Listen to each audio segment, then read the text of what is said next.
Hi යාළුවනේ web development ඉගෙන ගන්න ආසයිද? එහෙනම් ඔයා මුලින්ම පටන් ගන්න ඕන තැනට තමයි අද ඇවිල්ලා තියෙන්නේ. වෙබ් දෙව් ගුරු. ඒකෙන් පුළුවන් ඔයාලට HTML පාඨමාලාව හොඳින් ස්ටඩිස් කරන්න. ඉතින් මම මගේ ෆස්ට් වීඩියෝ එක දාලා ගොඩක් කල් ගියත් මම හිතුවා මගේ යාළුවන්ට මගේ HTML ඔයාලා දන්නවද අපිට ඕනම වෙබ්සයිට් එකක් ඇතුළත් ඒ කියන්නේ ඒක හදලා තියෙන කේතයන් එක තප්පරින් බලා ගන්න පුළුවන් කියලා. ඔයාගේ කම්පියුටර් එකේ බ්‍රවුසර් එකෙන් තමයි මේ වෙබ්සයිට් වලට ගිහිලා බලන්න පුළුවන් වෙන්නේ. Ctrl U press කරලා බලන්න අන්න ඒ දකින්න බ්ලූප්‍රින්ට් එක තමයි HTML කියලා කියන්නේ. ලෝකේ තියෙන ටෙක්ස්ට් බ්ලොක්ස් ඔක්කොම වෙබ් අඩවි හැදලා තියෙන මේකෙන්. වෙබ් පිටුවක් හරියට මනුස්සෙක් වගේ. ඒකේ HTML කියලා කියන්නේ මනුස්සයාගේ ඇට සැකිල්ල වගේ. CSS කියලා කියන්නේ ඇඳුම් පැළඳුම් මේකප් වගේ දේවල්. ඒතකොට JavaScript කියලා කියන්නේ මොකද්ද? ඒක තමයි මනුස්සයාගේ මොළය සහ පේශි කියලා අපිට හඳුන්වන්න පුළුවන්. එතකොට ගොඩාක් කට්ටිය හිතාගෙන ඉන්නේ HTML කියන්නේ ප්‍රෝග්‍රෑමින් ලැන්ග්වේජ් එකක් කියලා. නෑ. ඒක ලැන්ග්වේජ් එකක් නෙවෙයි. ඒක hypertext markup ලැන්ග්වේජ් එකක්. ඒ කියන්නේ මේකෙන් ගණිත කර්ම හෝ ලොජික් ප්‍රොසෙස් කරන්න බෑ. මේකෙන් කරන්නේ සාමාන්‍ය ටෙක්ස්ට් බ්‍රවුසර් එකකට තෝරන ලකුණු ඔටෝමේට් කරලා ඒක හදන එක විතරයි. මේ අපූර්ව තාක්ෂණයේ ලෝකෙට බිහි කළේ කවුද? කමෙන්ට් එකක් දාගෙන යන්න. 1991 සර් ටීම් බර්නලි විසින් තමයි CERN ආයතනයේ මේක හුරු කරන්න පටන් ගත්තේ. හැදුවේ. අද වෙනකොට මේක පාලනය කරන්නේ W3C කියන වෙබ් එකෙන්.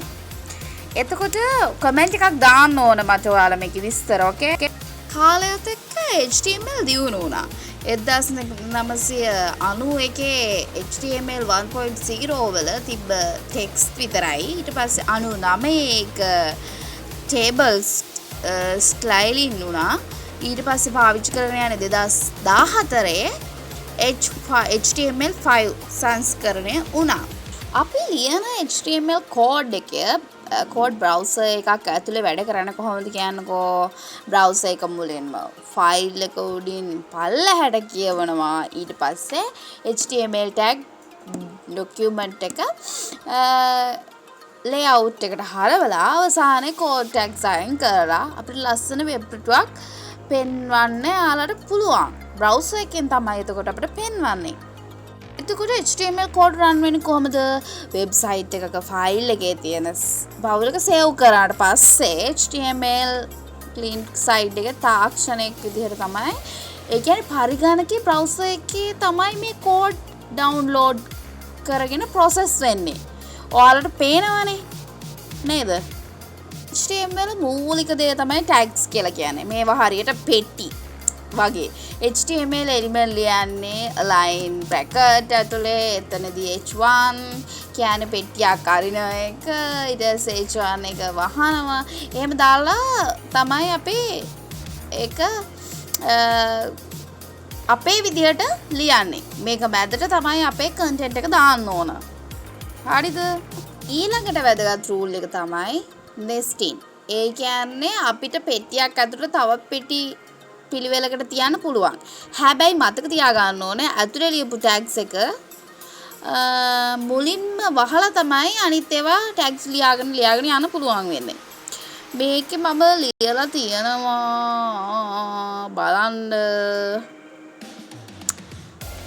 ළමයි ඕනෑම HTML ෆයිල් එකක් පටන් ගද්දී ඒකට දාන්න ඕන standboard template එකක්. ඒ ටෙම්ප්ලේට් එකක්. ඒක මෙන්න මේක. ඒ කියන්නේ doc type මම මේ දාලා තියෙන්නේ h1 HTML head එක එන්නේ ඒ ටික තමයි අපි HTML ලියනකොට පළවෙනියටම මතක තියාගන්න ඕන හොද්ද දේ.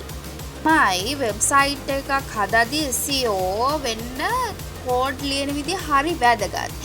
ඒක නම් ටැග්ස් පාවිච්චි කරාම සර්ච් එන්ජින් එකකට මොකද්ද කියලා හරියට තේරෙන්නේ නැහැ.